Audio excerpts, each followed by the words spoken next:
Friend, पहला question दिया है कि सिद्ध कीजिए कि रूट 5 एक अपरिमेय संख्या है। तो रूट 5 को सिद्ध करना है कि अपरिमेय संख्या है। तो पहले मान लेते हैं, माना रूट 5 एक परिमेय संख्या है। हमने परिमेय संख्या इसलिए माना है कि रूट 5 को परिमेय संख्या सिद्ध करेंगे।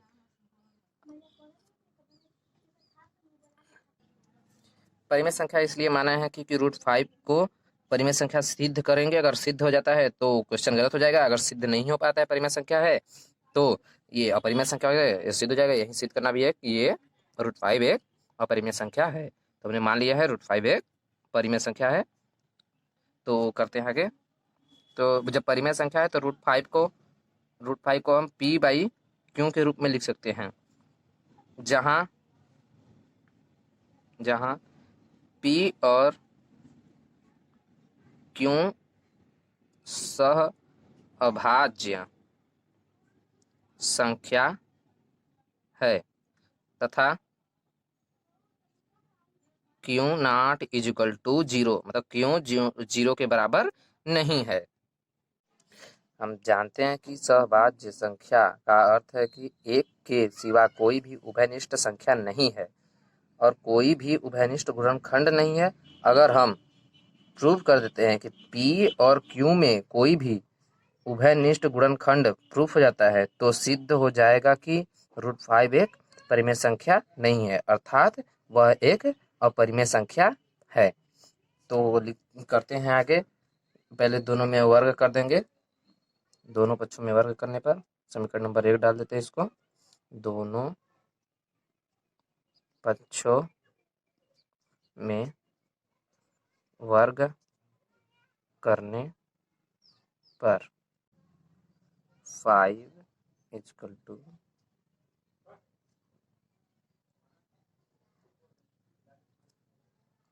जगह 5 इक्वल टू p का स्क्वायर q का स्क्वायर।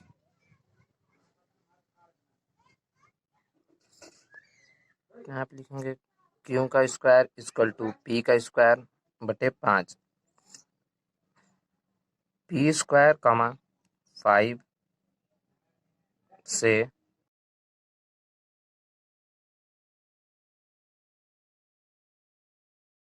विभाज्य है। तो इसका अर्थ है कि जैसे कोई संख्या है, जैसे 10 है, उसका स्क्वायर है, वो 5 से कट रहा है, तो 10 का वर्ग है तो 5 से कट रहा है। अगर 10 भी है, जो 10 अगर वर्ग कट जा रहा है तो 10 भी 5 से कट जाएगा। इसका कहने का मतलब ये है, जैसे है कि p का स्क्वायर 5 से विभाजित हो जाता है, तो इसका कहने का अर्थ है कि p भी 5 से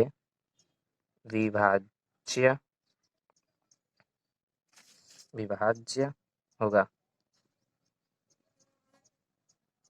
इसलिए p का एक गुणनखंड या गुणनखंड 5 है। ठीक है, p बराबर 5 यम इसलिए कि 5 m है क्योंकि कितना भी गुना हो सकता है, 5 है इसलिए दिया है, जहाँ 5 कोई एक पूर्णांक है, जहाँ m इक्वल टू पूर्णांक। इसको समीकरण नंबर 2 मान लेते हैं।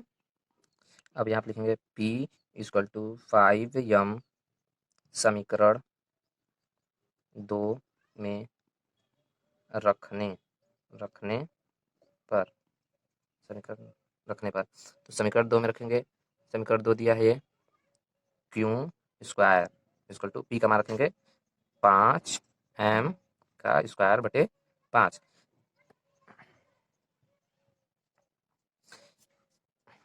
ये हो जाएगा q square equal to 25 m square बटे 5,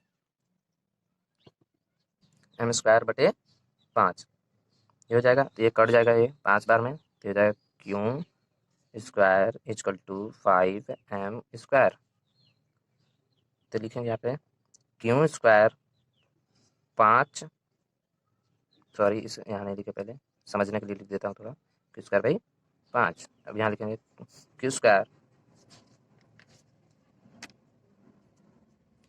क्यू स्क्वायर 5 से विभाज्य है तो क्यू भी 5 से विभाज्य होगा, विभाज्य होगा।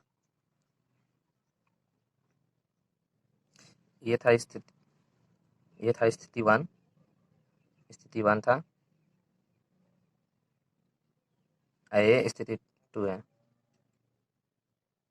तो क्यू बराबर 5m, जहाँ m पूर्णांक है। स्थिति 2। तो स्थिति 1 और 2 में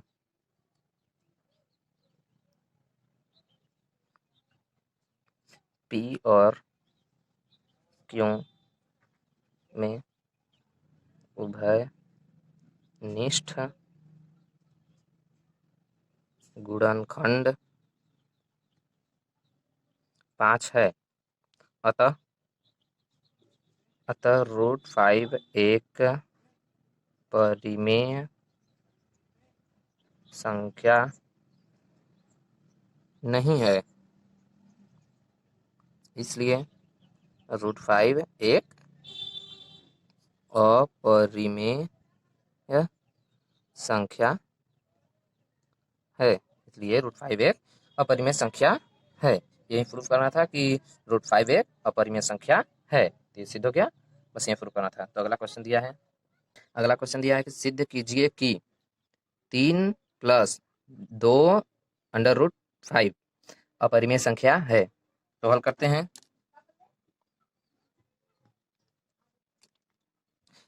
मान लेंगे, माना 3 + 2√5 एक परिमेय संख्या है। पहले क्वेश्चन का सेम प्रोसेस रहेगा। अब परिमेय संख्या है, तो अब परिमेय संख्या है तो 3 + 2√5 को P/Q के रूप में लिख लेंगे। सॉरी, इसका लग गया। लिख लेंगे इसको, जहां P और Q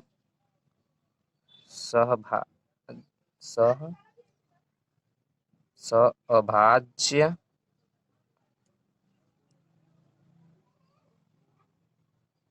है तथा Q ≠ 0, यानी Q 0 बराबर नहीं है।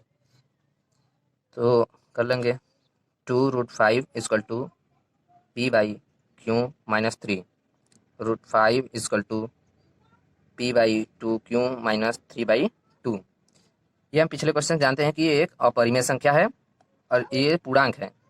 ये सहअभाज्य संख्या है, पूर्णांक है ये, इसलिए परिमेय संख्या है। तो लिखेंगे P/2Q - 3/2 एक परिमेय संख्या है, जो कि √5 के बराबर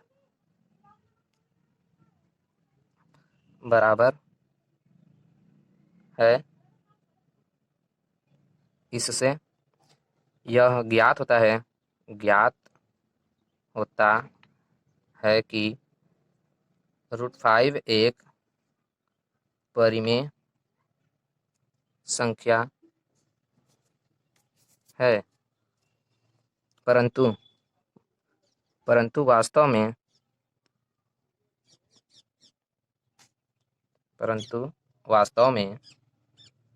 √5 एक अपरिमेय संख्या है। ये हम पिछले क्वेश्चन में देखे थे कि √5 एक अपरिमेय संख्या है, सिद्ध किए थे। तो हमने गलत अवधारणा की थी कि 3+2√5 एक परिमेय संख्या है।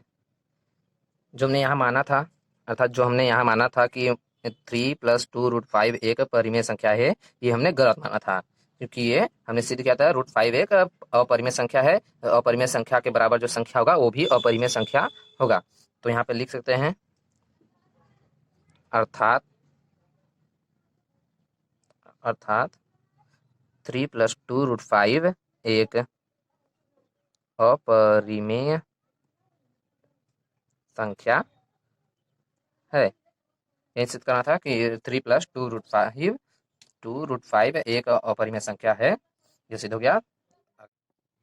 सो फ्रेंड, अगला क्वेश्चन दिया है कि सिद्ध कीजिए कि निम्नलिखित संख्याएं अपरिमेय हैं। संख्या दिया है तीन संख्या दिया है। तो पहला संख्या करते हैं 1/√2 ये दिया है और कह रहा है कि ये सिद्ध कीजिए कि ये अपरिमेय संख्या है। तो दोनों क्वेश्चन में जो प्रोसेस अपनाए थे इसमें भी वही करना है। तो पहले करेंगे क्या, मान लेंगे, माना 1/√2 एक परिमेय संख्या है। जब परिमेय संख्या है तो उसको इस रूप में लिख सकते हैं 1/√2/p/q। ये हो गया। अब इसमें एक काम और करेंगे, परमेयीकरण कर लेते हैं। तो जाएगा √2/2 इक्वल टू p/q। इसको लिख लेंगे यहाँ पे परमेयीकरण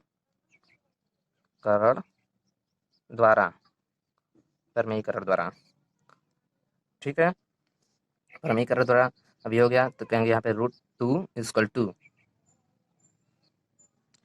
ये हो जाएगा 2p/q। ठीक है, 2p/q हो गया। पिछले क्वेश्चन में यहाँ पे था √5, यहाँ पे दिया है √2। ये भी एक अपरिमेय संख्या है, ये हम जानते हैं, परंतु ऐसा नहीं लिखें। जैसे पिछले संख्या में लिखे थे ऐसे लिखकर इसको पेपर में दर्शाना होगा। तो लिखते हैं कि 2p/q एक परिमेय संख्या है जो कि √2 के बराबर है। इससे यह ज्ञात होता है कि √2 था, √2 एक परिमेय संख्या है, परंतु वास्तव में √2 एक अपरिमेय संख्या है। तो हमने यह गलत कल्पना किया था कि √2 एक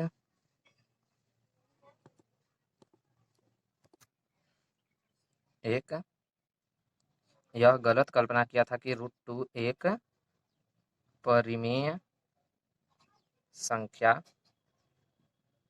है, अर्थात √2 या 1/√2 एक ही हो गया बात, क्योंकि कड़ी है उससे कोई मतलब नहीं है, 1 बाई रहे चाहे √2 रहे।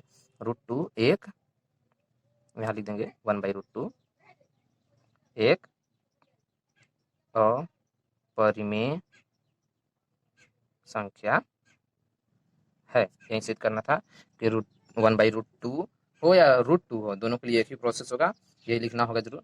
√2 या 1/√2 एक अपरिमेय संख्या है। तो अगला संख्या देखते हैं क्या दिया है। कि अगला संख्या दूसरा 7√5। तो इसमें भी वही मान लेंगे, माना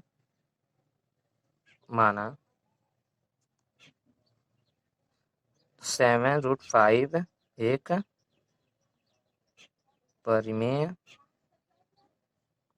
संख्या है। यहाँ जब परिमेय संख्या है तो इसको भी उसी तरह पी बाई क्यू के रूप में लिख सकते हैं। तो 7√5 equal to p by q, तो इसको लिख लेंगे √5 equal to p by 7 q. अब हम जानते हैं कि √5 जो है वह अपरिमेय संख्या है, परंतु ये सहअभाज्य संख्या है जो कि परिमेय संख्या दर्शा रहा है। तो लिखना पड़ेगा वैसे ही, मगर हम लिख देते हैं पहले तब फिर बताते हैं। तो लिखेंगे पी बाई 7³ एक परिमेय संख्या है, परिमेय संख्या है जो कि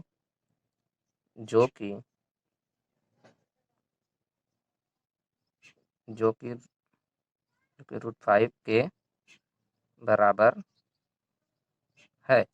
इससे यह ज्ञात होता है कि यानी इससे यह बताता है, इस तथ्य से ज्ञात होता है कि √5 एक परिमेय संख्या है, परंतु वास्तव में √5 एक अपरिमेय संख्या है, अपरिमेय संख्या है, वास्तव में अपरिमेय संख्या है। तो हमने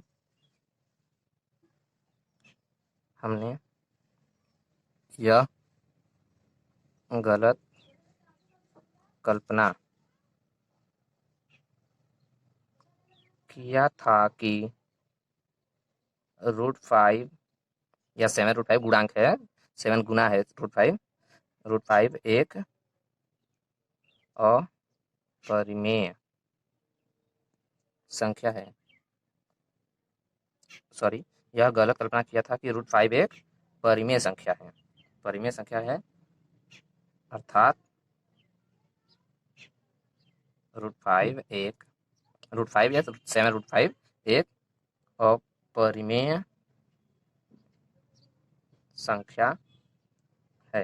अपरिमेय संख्या है, √5 हो या 7√5 हो या 8√5 हो, जो भी हो, मतलब कि गुणांक जो है कितना भी गुना हो, मगर √5 जो है वो हो गया √5, तो अपरिमेय होना है। तो अगला क्वेश्चन की तरफ बढ़ते हैं। तीसरा दिया है, कितना दिया है 6 + √2। तो इसको भी हल करने के लिए पहले माना 6 + √2 एक परिमेय संख्या है, मान लिए।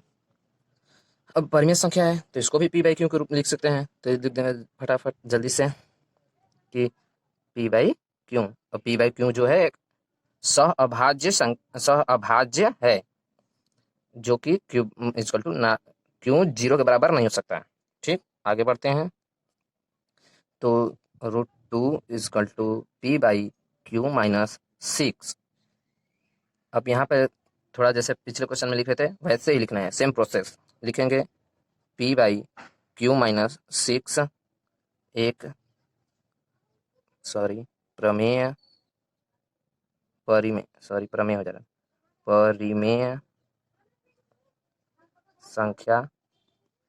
है, परिमेय संख्या है, जो कि √5